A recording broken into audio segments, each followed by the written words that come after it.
Had we been able to attend Mass on Sunday the 29th of March, we might have been invited to share in the rededication of the Dowry.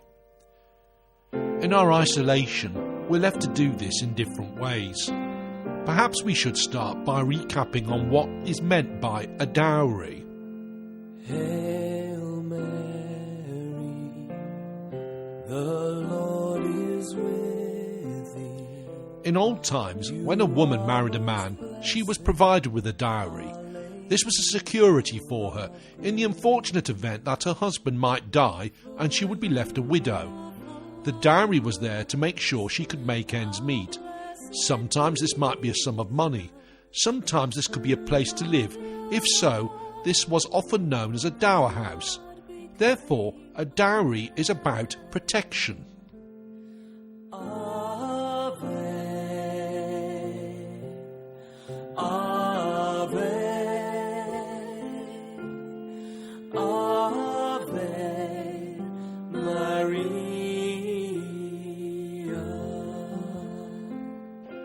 We might find it surprising that in the Middle Ages, the country most famous for devotion to the Blessed Virgin was not Italy or France, but England. A tradition grew up that Mary was the protectress of England. The most famous example of this came about when the young King Richard II prayed to Our Lady for help in desperation at the peasants' revolt. When law and order was restored, he formally dedicated England as her dowry. If you see her pictured holding an orb, then it's likely the orb is a symbol of England. Later kings took this very seriously, up to and including King Henry VIII, who twice went on pilgrimage to the shrine at Walsingham before it was destroyed. The shrine at Walsingham was a case in point, because it had a replica of the Holy House of Nazareth, where the Archangel Gabriel visited Mary to invite her to become the mother of Jesus.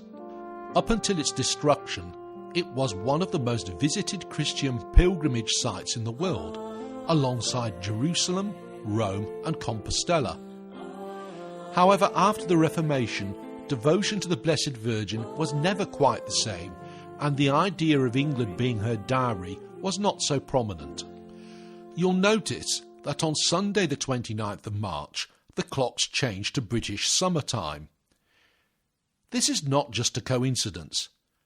Our clocks change when we reach the spring equinox, the point when day and night are the same length.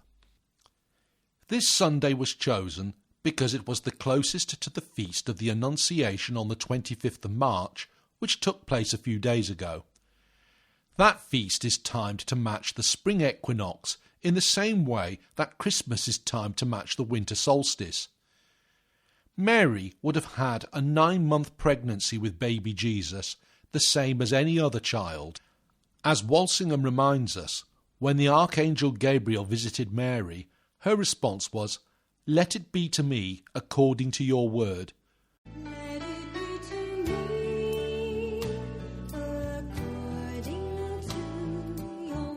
This phrase, coincidentally, is this year's pastoral theme at Lourdes. This year is like no other. Coinciding with the Feast of the Annunciation, we received a call from our Prime Minister for volunteers to help with the current crisis. He hoped to get 250,000 volunteers. Within a day, he had almost double that number. Mary's words rang out across our nation. The original church plan for the 29th of March was that we would rededicate ourselves to God on this day, just as Mary had done. I hope you can see that I'm arguing many people of England have already done that, even if they don't realise it. Remember that Jesus told us anything we do for our neighbour, we do for him, and therefore by definition for God. I'm sure you've already found many ways to rededicate yourselves to God, but give this a little thought on this day. Can we make promises that will last? And at a time when we're considering what we are as a nation, is it time to show that Mary is our saint. Stay safe and God bless. I am your servant, no rest shall I demand. Let it be to me